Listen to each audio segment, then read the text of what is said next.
മലപ്പുറം തിരൂർ കൽപ്പകഞ്ചേരി പാറമ്മല്ലങ്ങാടി കുടലിൽ അലിയാണ് കൊല്ലപ്പെട്ടത്. മൈസലൂൺ പ്രദേശത്ത് ഷെയ്ഖ് സായിദ് റോഡിൽ മെജസ്റ്റിക് സൂപ്പർമാർക്കറ്റിലാണ് നഗരത്തെ നടുക്കിയ കൊലപാതകം. 52കാരനായ അലി സ്ഥാപനത്തിന്റെ നടത്തിപ്പുകാരിൽ ഒരാൾ കൂടിയാണ്. സൂപ്പർമാർക്കറ്റിന്റെ തൊട്ടടുത്തുള്ള ഇറച്ചിക്കടയിലെ ജീവനക്കാരനാണ് അലിയുടെ നിലവിളി കേട്ടത്. വന്നു നോക്കുമ്പോൾ രക്തത്തിൽ കുളിച്ച നിലയിൽ പിടയുകയായിരുന്നു അലി. രാവിലെ 8 മണിയോടെയാണ് സംഭവം.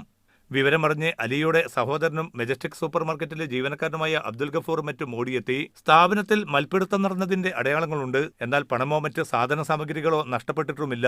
സ്ഥാപനത്തിൽ CCTV സ്ഥാപിച്ചിട്ടില്ല. തൊട്ടടുത്തുള്ള സ്ഥാപനത്തിലെ ക്യാമറയിലെ ദൃശ്യങ്ങൾ പോലീസ് പരിശോധിച്ചു വരുന്നു. 30 വർഷമായി അലി UAE-ലെത്തിയിട്ട് ആരുമായും വ്യക്തിവൈരാഗ്യമില്ലെന്ന് കുടുംബാംഗങ്ങൾ പറഞ്ഞു. പോലീസും ഫോറൻസിക് വിഭാഗവും സംഭവസ്ഥലത്തെത്തി തെളിവെടുപ്പ് നടത്തി. മൃതദേഹം ഫോറൻസിക് ലാബിലേക്ക് മാറ്റിയിരിക്കുകയാണ്. ഭാര്യയും 3 മക്കളുമുണ്ട്. മൃതദേഹം നാട്ടിൽ കൊണ്ടുപോയി സംസ്കരിക്കുമെന്ന് ബന്ധപ്പെട്ടവർ അറിയിച്ചു. Media 1 Sharjah.